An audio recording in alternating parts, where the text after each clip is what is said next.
679쪽 간략한 예식 기도 드리겠습니다.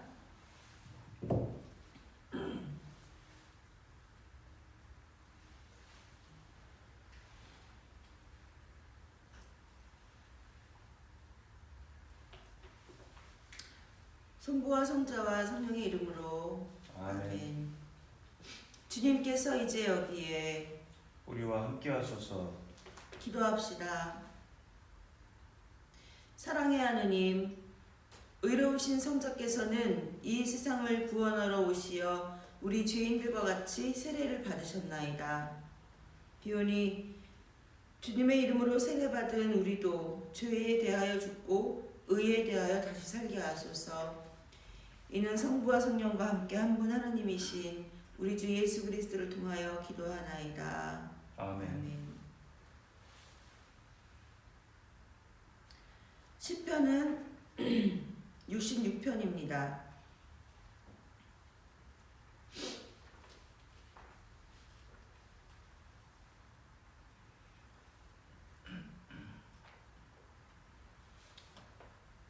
한 절씩 교송하시겠습니다.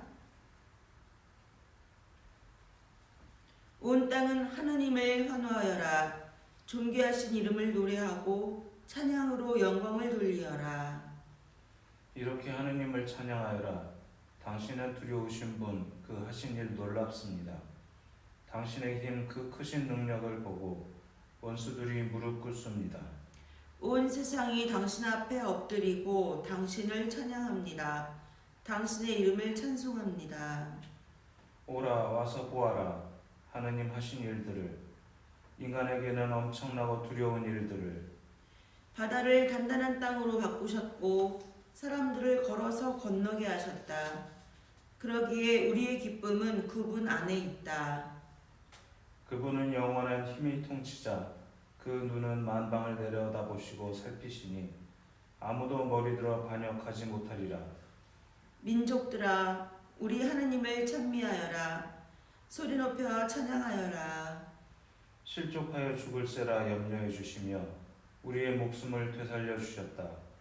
하느님, 주께서는 은을 풀무불에 시금하듯이 우리를 실현하셨지만 우리를 그물에 몰아넣으셨으며 무거운 짐을 등에 지우셨지만 남에게 머리를 짓밟히게 하셨으며 불과 물속을 지나가게 하셨지만 마침내는 숨 돌리게 건져주셨습니다.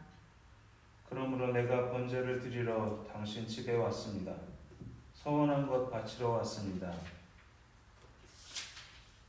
괴로울 때 입으로 맹세한 것, 내 입술로 아뢰었던 것을 바치러 왔습니다. 수양을 살라 향내 피우며 푸짐한 번제물을 드리고 염소와 술을 함께 드리옵니다. 하느님을 두려워하는 자들아, 다 와서 들어라. 하느님께서 나에게 하신 일을 들려주리라. 내 입은 그분께 부르짖었으며 내 입술은 그분을 찬양하였다. 나 만일 나쁜 뜻을 품었더라면 주께서는 안히 들어주셨으리라. 그러나 하느님은 들어주시고 내 기도 소리에 귀를 기울이셨다.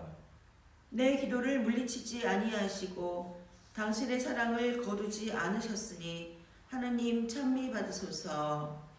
영광이 성부와 성자와 성령께 처음과 같이 지금도 그리고 영원히 아멘.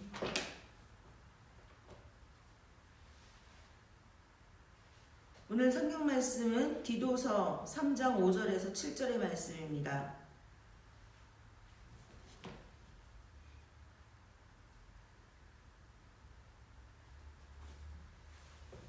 디도서 3장 5절에서 7절입니다.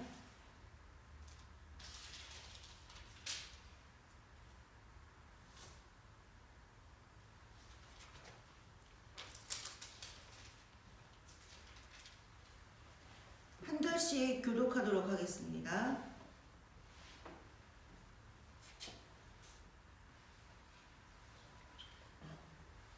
제가 읽겠습니다. 우리가 무슨 올바른 일을 했다고 해서 구원해 주시는 것이 아니라 오직 그분이 자비하신 분이시기 때문에 성령으로 우리를 깨끗이 씻어서 다시 나게 하시고 새롭게 해 주심으로써 우리를 구원하신 것입니다. 하나님께서는 이 성령을 우리 구세주 예수 그리스도를 통해서 우리에게 풍성하게 부어주셨습니다. 그래서 우리는 그 은총으로 하나님과의 올바른 관계에 놓이게 되었고 상속자가 되어 영원한 생명을 바랄 수 있게 되었습니다. 주님의 말씀입니다. 하나님께 감사합니다. 성부와 성자와 성령의 이름으로 말씀드립니다. 아멘.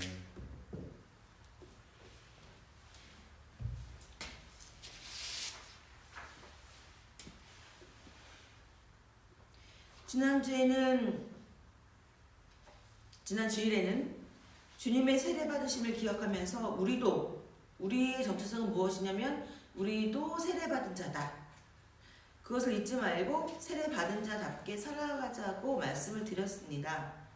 우리 모두는 누구는 성령을 받고 누구는 성령을 안 받고 한 것이 아니라 우리는 세례를 받음으로써 모두 성령을 받은 사람들입니다. 우리가 구해서 우리의 노력으로 해서 얻은 것이 아니라 삼위일체 하느님께서 우리를 택하셔서 주님의 백성이 된 것입니다. 아직도 우리가 거저 얻은 은총에 감사하지 못하고 자신의 성과를 내세우려고 한다면 세례의 의미를 잊고 산다고 할 수가 있겠습니다. 간혹 우리는 자신이 교회를 위해서 헌신하는 일, 또 자기 생각보다는 자기 형편보다 많은 헌금을 했을 때 하느님께 그 대가를 바라는 경우가 가끔 있지 않은가 생각이 됩니다. 내가 이만큼 헌신했는데, 그리고 내가 생활이 어려운데도 이만큼 헌금했는데 내가 더 큰 복을 받지 않을까 하는 기대를 하고 있지는 않습니까? 옛날에 제가 학부 다닐 때 수년 안에 큰 은행나무가 있었습니다. 지금은 없는 것 같습니다. 베어버린 것 같아요. 새로 수년을 지으면서 베어버렸는데 그때는 그래도 그 수년에서 그 은행이 좀 이렇게 수입이 되었습니다. 워낙 은행나무가 컸고 은행이 잘 열렸기 때문에 크게 열렸기 때문에 잘 팔렸어요. 그래서 그 수년에 은행 따는 일을 신학생들이 가서 도왔습니다. 보통 한 10명의 신학생들이 가서 은행을 따면 이제 또 따지 않는 신학생들과 수녀님들이 다 그것을 담고 이렇게 껍질을 막 벗기는 일 그거 있죠. 그런 걸 하고 그러는데 일단 신학생들한테는 껍질 까기 전에 이만 한 몽다리씩 이렇게 은행을 싸 주었다고 합니다. 근데 어느 해에는 어떤 신학생이 그 연락을 받고 다른 신학생들한테 이야기를 하지 않았습니다. 그래서 그 신학생이 10명이 가면 10봉지를 나누어서 하나씩 가져야 되지만 이번에 내가 가서 혼자 다 따면 10봉지를 갖겠지 생각을 하고 은행을 혼자 그 힘든 일을 혼자 하러 갔습니다. 그런데 결국은 뭐냐면 수녀님이 요만한 봉다리로 하나만 준 겁니다. 그 은행나무가 자라고 이만큼 또 은행이 열리고 하는 것은 나의 수고로 이루어지는 것이 아니죠. 은행나무도 글쎄요 언제 누가 심었을지는 모르겠지만 다 씨가 날라서 그렇게 자랐고 오랜 시간 동안 수녀원과 함께 지내면서 알도 굵어지고 열매도 많이 열리게 되었는데 그 신학생이 하는 일은 거기에 없었습니다. 수녀원의 수익 사업을 위해서 여러 신학생들이 가서 은행을 따고 이렇게 바구니에 담고 하는 것은 할 수 있지만 그 은행을 가질 주인은 그 신학생이 아니었다는 겁니다. 그러니 내가 더 일을 했다고 해서 은행나무의 수확을 더 얻으려고 했다는 것은 정말 어리석은 생각이었죠. 정말 대대로 내려오는 우습게 소리였습니다. 실제로 있었던 일이 있고요. 그런데 혹시 우리가 이런 모습을 갖고 있지 않은가 하는 겁니다. 은행나무와 은행이 열리는 것을 내가 한 것도 아닌데 그 수확을 더 가지려고 하는 것. 그냥 그저 할 일을 하면 한 봉지가 생기는데 더 많이 했으니까 10봉지를 가지려고 했던 그 욕심 많은 신학생을 거울처럼 한번 들여다보게 되는 것입니다. 오늘 5절을 다시 한번 읽어볼게요. 디도서 3장 5절. 우리가 무슨 올바른 일을 했다고 해서 구원해 주신 것이 아니라 오직 그분이 자비하신 분이기 때문에 우리가 구원을 얻었다고 하는 겁니다. 우리는 그저 하나님 앞에서 올바르게 살 뿐이지, 아니 그것이 당연한 일이지, 하나님 앞에서 그냥 올바르게 사는 것이 당연한 일이지, 그 구원이 우리가 노력해서 얻은 수확물이 아니라는 것을 오늘 분명히 우리가 알았으면 좋겠습니다. 그런데 같은 기독교인이라고 해도 어떤 사람들은 자기 구원에만 열성을 가지고 공동체의 이익을 회방하기도 합니다. 코로나19로 인해서 더욱 극명하게 드러나고 있습니다. 또 교회가 코로나19의 전파 장소로 또 크게 욕을 먹고 있습니다. 물론 BTS 아니고 BTJ. 그래도 부산에 무슨 세계로 교회? 이런 교회를 같은 기독교인이라고 생각하고 싶지가 않은 겁니다.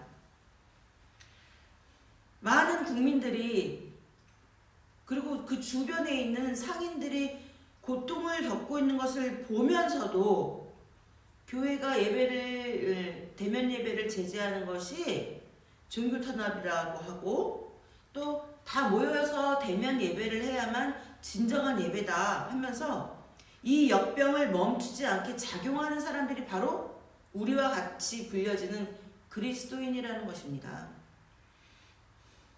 그들은 주님의 이름을 입으로만 부르는 악한 집단이죠.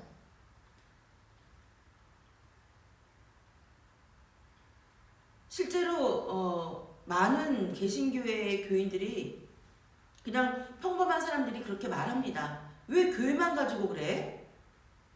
왜 교회만 가지고 그러겠어요 지금. 교회가 자꾸 정신을 못 차리니까. 그리고 아니 그 와중에 핸드폰을 끄고 장소를 이동을 하지 않나, 마스크도 안 쓰고 찬양 예배를 하질 않나.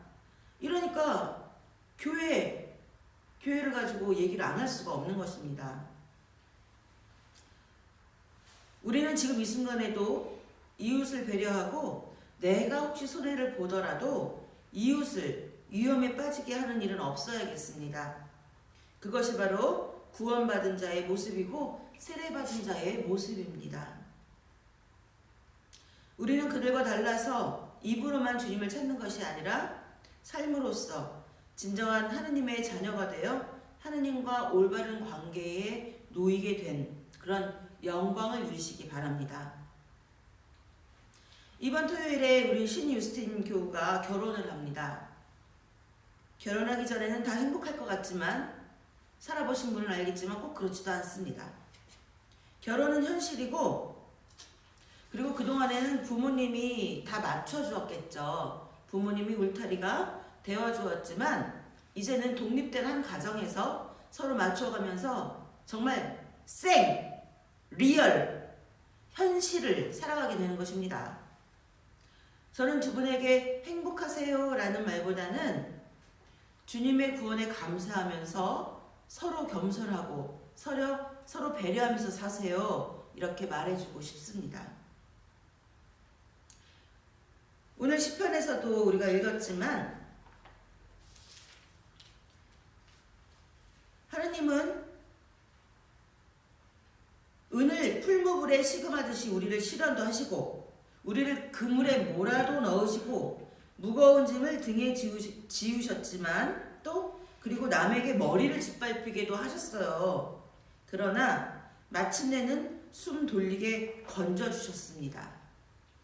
우리는 그런 어려운 일을 겪고 살아가면서도 하나님의 곁을 떠나지 않기 때문에 결국 우리가 숨을 돌리게 되는 것입니다. 그러니 두 분은 결혼해서 온갖 어려움이 닥치고 또는 별별 구설수에 오르기도 하고 또는 서로 간에 부부간의 오해가 있을 때도 있겠지만 하나님을 떠나지 않는다면 결국은 하나님께서 모든 것에서 다 구원해 주실 것이다 하는 믿음을 잃지 않으시기 바랍니다. 그리고 신앙을 떠나지 말고 하나님의 울타리를 벗어나지 말고 지금까지 받은 은총을 이제는 주변에 있는 이웃과 함께 나누면서 살기를 바랍니다. 우리 교우님들도 모두 주님을 통해서 우리에게 풍성하게 내려진 성령의 도우심으로 내가 세례받은 자다, 내가 세례받은 사람이다 하는 것을 잊지 말고 구원 안에서 자유 누리시기를 주님의 이름으로 축원합니다. 성부와 성자와 성령의 이름으로 말씀드렸습니다. 아멘. 사도신경으로 우리의 신앙을 고백합시다. 나는 믿나이다. 전능하신 하느님 아버지, 하늘과 땅의 창조주를 믿나이다. 하느님의 외아들 우리 주 예수 그리스도 성령으로 동정녀 마리아에게 잉태되어 나시고 본티오 빌라도 치하에서 고난을 받으시고 십자가에 못 박혀 죽으시고 묻히셨으며 죽음의 세계에 내려가시어 사흘 만에 죽은 자들 가운데서 부활하시고 하늘에 올라 전능하신 하느님 오른편에 앉아 계시며 산이와 죽은 이를 심판하러 다시 오시리라 믿나이다. 성령을 믿으며 거룩한 공교회와 모든 성도의 상통을 믿으며 죄의 용서와 몸의 부활을 믿으며 영원한 생명을 믿나이다. 아멘. 교회와 세상을 위한 기도는 기도서 209쪽의 43번 기도입니다.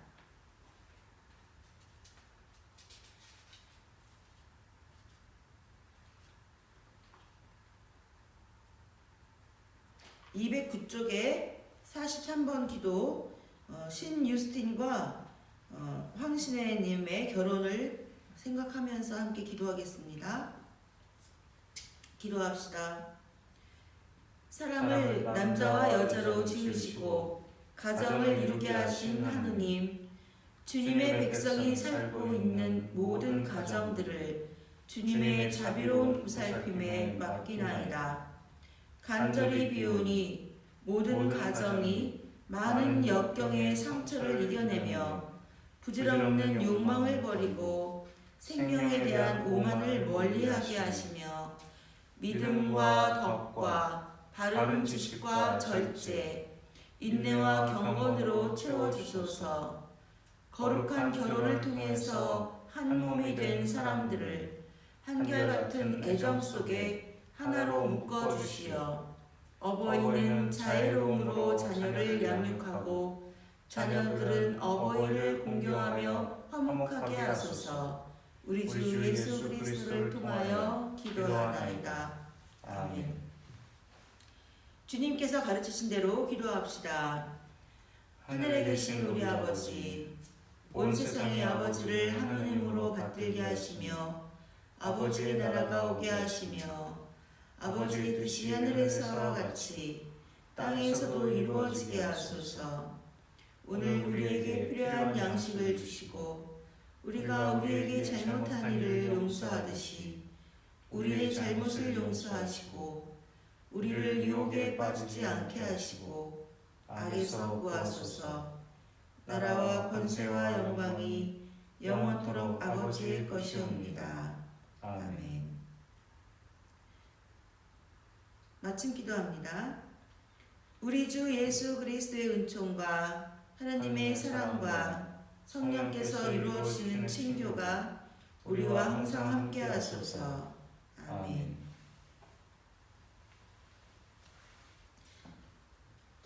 그럼 다 함께 성가 파송성가 386장 하시겠습니다.